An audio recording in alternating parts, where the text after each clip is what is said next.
Thomas, what are you expecting from Tottenham given the apparent injury crisis, the bad luck with injuries they seem to have at the moment? Well, let's see who can play and who cannot play. It's still 2 days to go, and I'm actually not so much involved in speculations and don't get too involved in predictions who will play and who will not play. We are facing a tough opponent. It's a London derby, and we had a great result in the last season. We will try everything to repeat it. But no matter who plays, some players came also back, and they will do everything to have their players back on the pitch. So we expect a tough side and a big crowd and a great match to play. One of the standouts for this game is obviously Kane versus Lukaku. That's what it's been billed at in some quarters. Do you see many similarities between the players? Well, there's one big one. They score decisive goals, and they love scoring, and they always did score no matter in which competitions. So that is the similarity. Apart from this, they're very different players, very different style of play, and we need to focus if Harry Kane plays on how to defend, where to close him down, maybe close the deliveries down, because once he has the balls, he's one of the most dangerous guys in the world to finish attacks. He's fantastic in conversion, and there are some players around him who deliver well and who can also be decisive. Let's see if Heung-min Son can play. He will be for sure out there on the pitch, also very dangerous.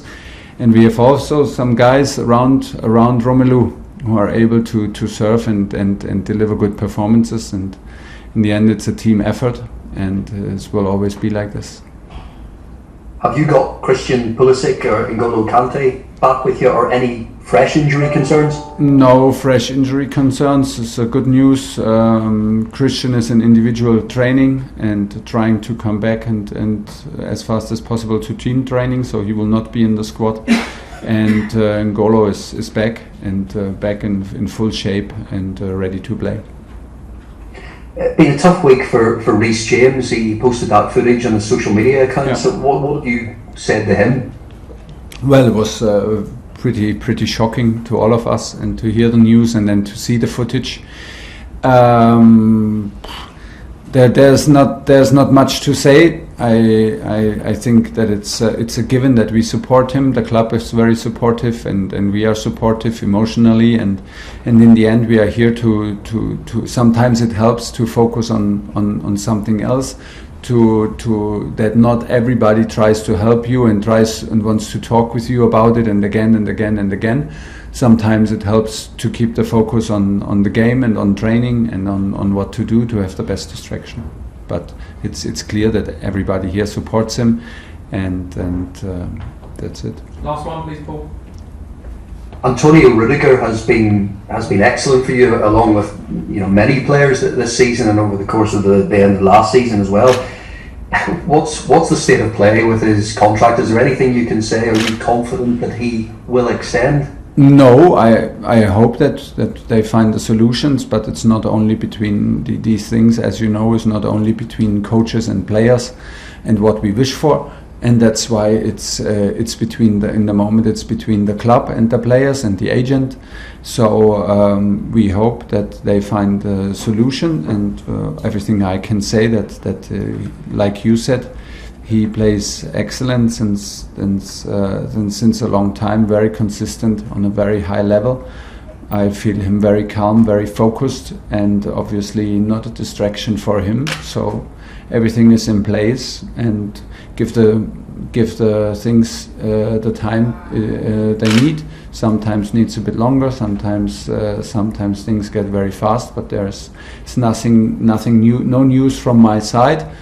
And I think that Tony feels very, very good at Chelsea. He feels the respect from his teammates, and he feels the importance that he has in the team and in the squad. Well deserved, because he delivers. He feels the love from the supporters when he plays. He's in the strongest league in Europe in a big club. So not many reasons to change that, but in the end it's like I said, between him and the club, and it's in good hands. I'm calm and relaxed. Whatever has to happen will happen. John Southwood, 5 Live. Hello Thomas, how are you? Hi, I'm good. You've won the last 2 games, but is it fair to say that as a team you have to do your best in the 2 games? If so, why is that? Yeah, but it's I think it's pretty normal. I did not expect us to be at our top level in early September, and not after this particular pre-season. After a long Corona period, after this particular pre-season, and after national break, I did absolutely not expect the very best game from us as a team. So for me, in the moment, is more important that we are competitive, that we show a certain mentality, and that we play relentless, and we have belief to overcome difficult minutes and games and periods within games. We have to admit that Aston Villa and Zenit played on their top level. So this is also what we have to accept and respect, that the opponents are strong and competitions are hard. It's a good thing that we are able to win. It's tough in the moment to win for us. Things are not easy, but it's nothing to worry. We have things to improve in the rhythm of the game, in the understanding of the rhythm, in the accelerations, in the counter pressing after ball loses. So there is stuff to improve. Today we had a fantastic training session and used the time together to prepare this and to focus on these things. It's a good thing when you are able to win, and not by pure luck, but when you are able to compete, when you fight through hard matches, when you can win important matches, and still everybody is aware that we can and have to improve. And this is where we are right now, and we have still a long way. The season has just started yet, and it's not a surprise that the engine is not running like as smooth like maybe in the end of last season. It takes its time, but I feel us very competitive on a high level. And given the attacking options that you have, how big a challenge is it for you to try and get that balance right around Lukaku? No, I don't feel it like as a too hard challenge, because things get better and better, and there's also a reason we have now Romelu in. He's a key player, he's the reference up front. So we lost some players in the group, and everybody brings a different energy and a different setting. If we lose an important player, we don't lose only the player, we lose also the personality. Somebody loses maybe a friend next to him in the dressing room, and these things need a bit of time to readjust and to settle down and to be calm. Now we took, for example, the decision to have Malang Sarr, Ruben Loftus-Cheek and Ross Barkley in our squad. So these things take time. They were in an insecure place. Now they know what's going on. Everybody knows now what the squad is. Whom do we rely on? And from there on, the things will get hopefully easier and easier. And it's by pure repetition, being focused, and being aware that we have to improve stuff. We will improve, because we will have time together, and we use the time. This is the most important. And when is it happening? Here in Cobham, every single day, and this is what we're up to, and that's why I'm very positive. You mentioned Tottenham a moment ago, but you have to say it does look quite a good time to play them. They obviously played in Europe last night. They've got plenty of new injuries. They've got a new manager who's obviously trying to bring his ideas in as well. It's always a good time to play Tottenham, because it's a big match and big rivalry. So it's one of the matches that you want to play. So it's always a good time. I don't think in these kind of patterns if it's a good time because of manager in, manager out, players in. You never know. You never know the effect out of it. So they have a new manager that brings new energy. They had a fantastic start with a win at home against Man City. They created an atmosphere in the stadium that they were able to beat Man City, and they played relentless and hardworking, and this is what they did. So we expect him to do the same against us, and that's why we expect a tough opponent. But it's an exciting match here in London, and we're happy to be part of it. I find us competitive. I trust in us, and I think that we need to be on our top level to have a chance to win the game, because that's what we're up to. Moose Talk Sport. Hi Thomas, how are you? I'm good, thanks. You said there that obviously you're not playing, the engine isn't quite running properly yet because it's the first part of the season. Does that make it even more important that Chelsea are hard to beat? So that if you're not playing well, you're still with a chance of winning games, as we've seen against Villa and yeah, but not playing well. I would not sign a not playing well. We can do better, but we are a team that's tough to beat, and it's much easier to have results and play better than play good, have no results, and keep the momentum going. It's in the place where we are. It's easier. Because of course a win helps to have a good atmosphere, to keep calm, to be open for criticism, and this helps. And I think that in the moment I feel that everybody is aware that we can do better. We're not really bad, but we can do better. And in some periods of the game we have very, very good periods, but we have to admit that teams came very well prepared. Aston Villa changed for the first time in years their formation. They played with a fantastic attitude and quality. Zenit changed the formation in a 5-4-1. So they came with a Champions League quality team, but they played like a real underdog in terms of tactical approach. So this needs a bit of time to adapt, because this is what we were up to. We are on a good run in terms of results, and we still are. And so teams come well prepared and make life very, very difficult for us. This is more or less our fault. This is what we deserved, and now we have to find solutions again. And this is what we do. And while we are doing this, we are able to be a team hard to beat, and this is what we want to be. We want to be the team that nobody wants to play against in any competition, and we want to behave like it on Sunday.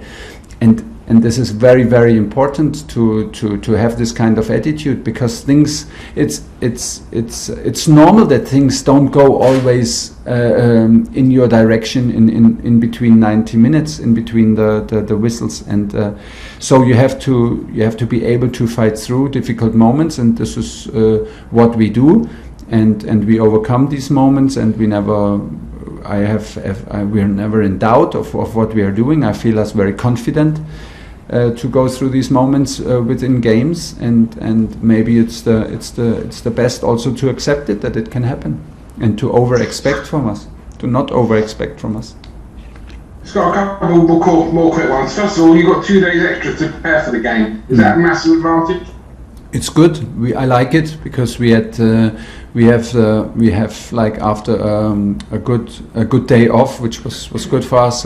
We have still one recovery day. We had one recovery day yesterday, and we have 2 training sessions where we can prepare physically and tactically to improve exactly what we want to prove. I like it. It's very rare, so it's good for us. But is it an advantage? I think if you go into statistics through over the years, I think you will not find any advantage if a team has 1 or 2 days more off. Sometimes it's good to stay in the rhythm. It depends. But for us in particular, it was good to have the 4 days. And finally, I've been contacting my spies in Germany. They tell me that as a player you were an excellent defender, really, really good, hard defender. You have really bad spies, huh? You should doubt your spies. My sources are good. Yeah. So which would you least like to have played against as a player, Thomas? Harry Kane or Romelu Lukaku? Well, in my times, defending, I was a sweeper, so I played 10 meters behind the real defenders. So they did the dirty work. So I was the guy to push them into against Romelu, and once the ball is free, I come and steal it and get all the applause from the public, which was not around, because there was not a lot of people watching the games where I played. And maybe I would. Harry Kane drops a lot to number 10 position. I would have liked it because then I could have given the job to the number 6s and the midfielders. That was not my league, honestly. That was not my league. They would have gone past me easily. So that is. It's good that other guys do this out here. Last question in the broadcast, Nick Pure. Hi Thomas. Hi. Just on Saul. I mean, obviously, you spoke about his debut and how you handled that and he handled that. How's he sort of reacted since? And because you said obviously, you sort of said it, you took it upon yourself. Yeah. What happened there? Has that helped him, deal with that and just understands that those things happen because he's finding his feet and.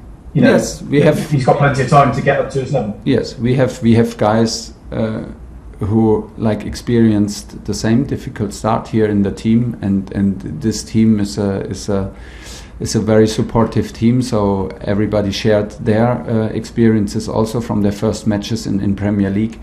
Me as a coach, the same. When I watched Premier League and when I was at the sideline in my first match against Wolverhampton, this was another level of what I saw. Even and I played already against Premier League teams also in Champions League. So, but it's if it comes up to you in every 3 days, it's quite impressive, and it's maybe a shock of cultures. And we don't doubt his quality and his ability to adapt.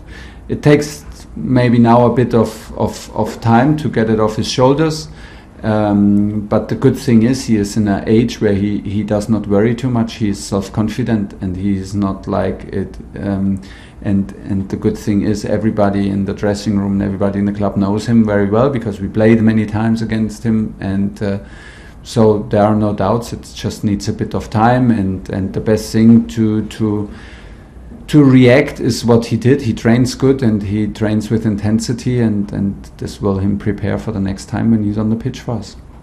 Okay, at the end of the broadcast section,